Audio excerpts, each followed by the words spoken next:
Coucou les petits toons, j'espère que vous allez bien, moi ça va super et aujourd'hui on se retrouve dans un nouveau top 5 qui se complète du précédent puisqu'on va découvrir les 5 attractions qu'on aimerait bien avoir à Disneyland Paris.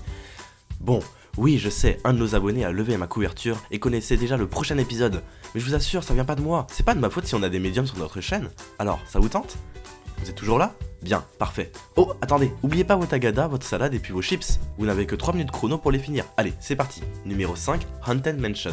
Attention! Je vois déjà venir les petits rageux qui vont dire « Mais on ne touche pas à la maison des Ravenswood !» Je sais. Alors comme j'ai été sympa, exceptionnellement pour ce top 5, il y aura 2 propositions, comme ça tout le monde sera heureux. Voilà! Donc reprenons. Voici Haunted Mansion ou La maison hantée. LOL. C'est une attraction qu'on aimerait tout de même avoir chez nous, dans le sens où elle possède de nombreux avantages. Une storyline différente, plus d'effets spéciaux, une ambiance à la Disney, et une authenticité de ce qu'a voulu faire Walt Disney. Je m'explique. Pour notre Phantom Manor à nous, Walt Disney n'a malheureusement pas pu travailler sur ce projet. C'est pourquoi la storyline, l'architecture et l'ambiance de Haunted Mansion reste une attraction mythique des parcs Disney, puisqu'elle couvre une certaine authenticité dans la conception d'attractions chez Walt Disney. Ça va jusqu'à là, vous m'avez pas perdu? Non, de toute façon, j'avais rien d'autre à dire. Donc bon. Numéro 5 bis, Indiana Jones Adventure Temple of the Forbidden Eyes. Oh mon dieu! Disney, vous avez réussi à couper mon souffle. De grâce, faites des titres moins longs. C'est donc une attraction spectaculaire, sûrement l'un des meilleurs dark rides que Disney ait pu créer de par ses effets spéciaux et ses décors époustouflants. On rentre en pleine immersion dans ce temple avec Monsieur Indiana Jones. Et on traverse des péripéties surprenantes à travers un énorme gîte. C'est une aventure vraiment très inédite qu'on aimerait bien avoir chez nous. D'autant plus que de nombreux fans ont supposé l'arrivée de cette attraction en France en réalisant des plans de construction qui confirmaient le fait qu'on avait assez de place pour l'intégrer dans notre Adventureland. Manque de budget, autre projet, Mystère et Boule de Gomme seront vos alliés. Numéro 4, The Little Mermaid Undersea Adventure.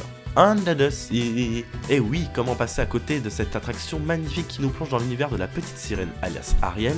D'ailleurs, petite dédicace à Audrey, RIP pour Winnie Dendez. Une belle aventure en dark ride qui nous retrace toute l'histoire avec les audio animatronics à la pointe de la technologie. C'est presque flippant, on a presque l'impression qu'ils sont vraiment réels. De la pure aventure Disney comme on les aime. C'est une attraction qui s'implanterait très bien à Disneyland Paris, d'autant plus que si vous êtes un peu curieux, dans les concept art de la carte d'Euro Disney, on voit étrangement la position de l'attraction. Pourquoi n'a-t-elle pas été faite? Je ne sais pas et on ne le saura jamais. Fin. Numéro 3, Expédition Everest. Expédition Everest, c'est l'attraction qui donne vraiment envie de la faire. Tout d'abord, au niveau de la storyline et de la structure de l'attraction, c'est tout simplement gigantesque. De la file de l'attraction à l'attraction en elle-même, qui est une sacrée montagne, on y découvre un nombre fou de détails en tout genre qui retracent l'expédition dans l'Everest et la légende du Yeti. Oh bah tiens, c'est notre ami l'imaginaire, décidément on le voit partout celui-là, mais je l'aime bien. Une si grande attraction pourrait-elle intégrer le parc?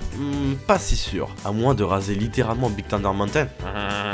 Ce qu'on ne voudrait absolument pas, je vous l'accorde. Numéro 2, New Fantasyland. Le New Fantasyland, c'est une sorte de remasterisation du Fantasyland d'origine, de nouvelles attractions plus technologiques, beaucoup plus grands et spacieuses. Ce nouveau Fantasyland peut paraître un peu dur en changement, mais finalement pas tant que ça. Bien au contraire, il innove beaucoup plus sans trop s'éloigner de sa première version, en conservant magie, féerie et grands classiques des parcs Disney. Une pure beauté qui ne pourra se refuser à Disneyland Paris. Numéro 1, Mickey Avenue, sans hésitation.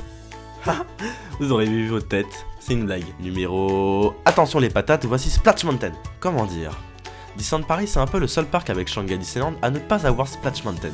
La cause n'est pas vraiment justifiée en soi, mais à l'avenir, et on l'espère vraiment par pitié si vous regardez cette vidéo Disney. Nos revendications, les voici. On veut du zip-didi-dou-da, zip-didi-dou-yeah dans notre Frontierland. Car oui, Splash Mountain, c'est vraiment l'attraction qui nous manque, une attraction à eau. De plus, elle mélange Dark Ride Animatronics et le ride dure, attention préparez-vous, un peu plus de 10 minutes. Autant dire que c'est une attraction qui va bien éviter l'influence des autres attractions. Mais le petit problème réside dans la storyline de notre land. En effet, notre Frontierland a une storyline très marquée et bien plus poussée que dans les autres parcs Disney. Les attractions, les restaurants étant totalement liés à une même histoire, implanter Splash Mountain déséquilibrerait le tout.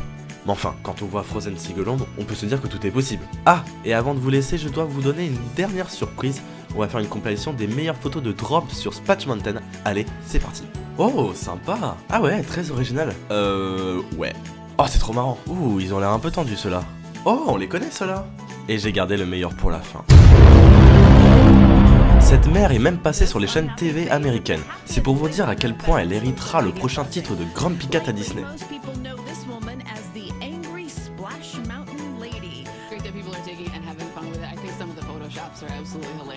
Enfin voilà, on va réellement se quitter. La vidéo a duré un peu plus longtemps que prévu, mais après tout, c'est normal. Je tiens à tous vous remercier d'avoir regardé cette petite vidéo. Patati patata, like, partage et tout le tralala. Bref, on vous aime, on s'aime, la vie est parfaite et vous aussi. Allez, plein de poutounes et à la prochaine. Ciao ciao.